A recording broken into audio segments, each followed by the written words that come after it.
जोहार नमस्कार। YouTube channel देश की बात से मैं शैलेंद्र कुमार। दोस्तों, आज मतगणना का दिन था झारखंड के विधानसभा चुनाव का और शाम होते होते लगभग चित्र क्लियर हो गया।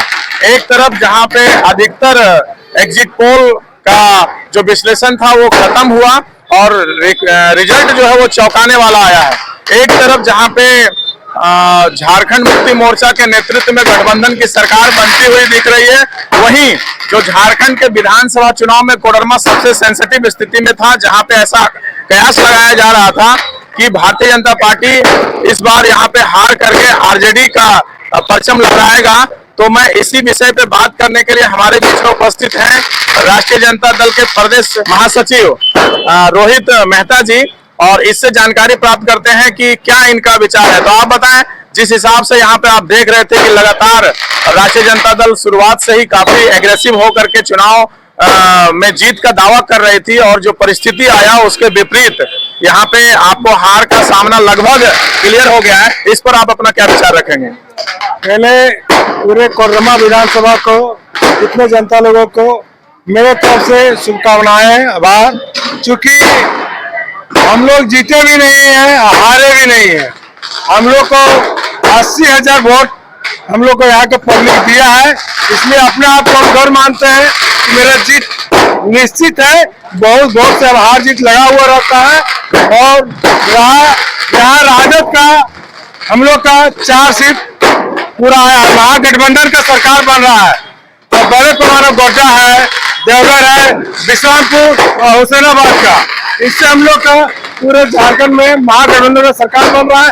पूरे झारखंड के लोगों को मेरे पार्टी, मेरे झामुमो, आरजेडी या तो कांग्रेस की तरफ से सारे आम पब्लिक को, जितने मेरे लोग थे उनको मेरे तरफ से कोटि कोटि प्रणाम। जैसा कि रोहित जी, 6 विधानसभा में से जो सबसे मजबूत स्थिति आपकी थी वो कोडरमा में थी, क्योंकि कहीं ना कहीं सुभाष यादव जैसे मजबूत कैंडिडेट यहाँ से चुनाव लड़ रहे थे और आप लोग एकदम पूरा गणित बिठाए हुए थे। हालांकि ये भी सच है कि आप सामने आकर के विशेष रूप से इस चुनाव में खुल करके सामने नहीं आया, तो कहीं ऐसा तो नहीं है कि परिस्थिति विपरीत जाने के बाद आकर के आप अपना ओपिनियन देकर के सरकार का पीठ तो थपथपा रहे हैं, लेकिन कोडरमा में हार का कारण को नहीं बता रहे हैं?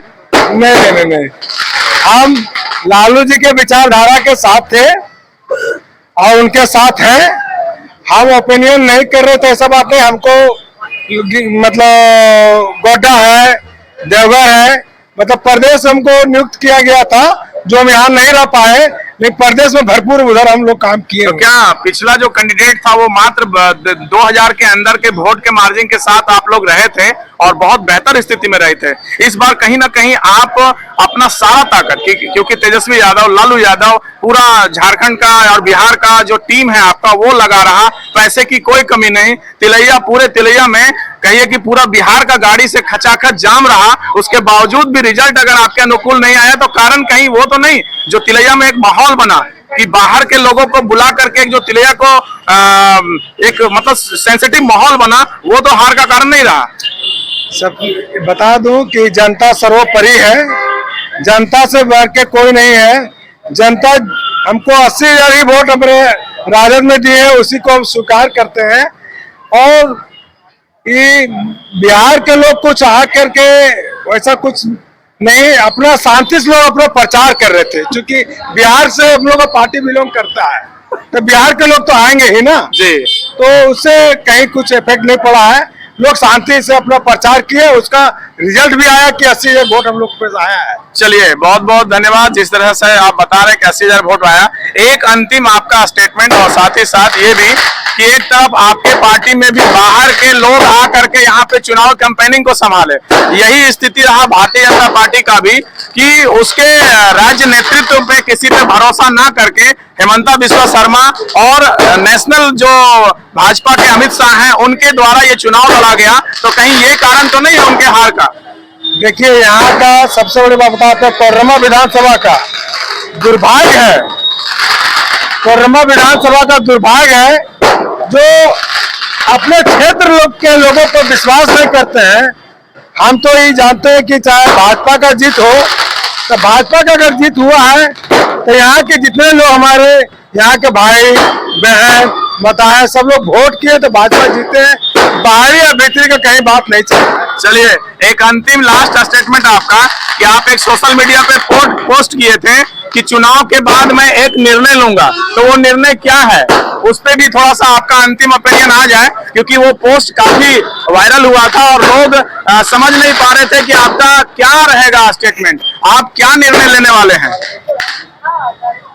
हम लोग का चूंकि महागठबंधन का सरकार बन ही रहा है, थोड़ा सा संयम रख करके काम किया जा रहा है, क्योंकि कहीं न कहीं मेरे साथ कहीं चाहे कोई भी हो, थोड़ा सा मेरे साथ या इस चुनाव में अच्छा से हमको साथ लेके लोग नहीं चले। चलिए, वही बात जो खुल नहीं रहा है, शायद वो जो चुनाव से पूर्व एक पोस्ट था इनका कि मैं चुनाव के बाद एक निर्णय लूंगा, और वो अब खुल के सामने आया है कि चुनाव में जिस हिसाब से विशेष लोगों का और आम लोगों का एक सपोर्ट लेना चाहिए, वो राष्ट्रीय जनता दल उसमें नाकाम रही, और कहीं ना कहीं हार का भी कारण शायद ये रहा। वो इनको निश्चित तौर पर, चूंकि यहाँ राजद को हम मजबूत किए थे, मैडम के जाने के बाद राजद में हम और श्रीनाथ यादव को यहाँ पूरे कोडरमा विधानसभा को मजबूत किए थे, और इस चुनाव में बबलू चौधरी जी को हम भरपूर मदद किए। इस चुनाव में भी हम तत्पर खड़े रहने का प्रयास किए, लेकिन हमको खोजा नहीं गया। चलिए, एकदम साफ सीधा कहना है कि कहीं ना कहीं मैं राजद का सिपाही हूं, और पिछले विधानसभा में मैंने पूरा ताकत लगाया था, लेकिन इस बार मुझे खोजा नहीं गया, और शायद इनके बातों से ये क्लियर हो रहा है कि अपनी क्षमता अनुसार ये काम नहीं कर पाए, जिसका परिणाम ये हुआ कि चुनाव में हार का मुंह देखना पड़ रहा है। तो चलिए आगे मिलते हैं अन्य रिपोर्टिंग के साथ। जैसा कि आप देख रहे हैं कि चारों तरफ पटाखों की गूंज से ये प्रतीत हो रहा है कि यहाँ के कोडरमा में एक अलग माहौल है। कोडरमा में एक तरफ माहौल है कि बीजेपी के लोग भी पटाखे फोड़ रहे हैं, और कहीं ना कहीं हेमंत सोरेन के जो समर्थक हैं वो भी पटाखे फोड़ रहे हैं। तो पहली बार है कि एक साथ पटाखों की गूंज कोडरमा में देखने को मिल रहा है। आगे की रिपोर्टिंग के लिए आपके साथ उपस्थित रहूंगा, तब तक के लिए बहुत बहुत धन्यवाद।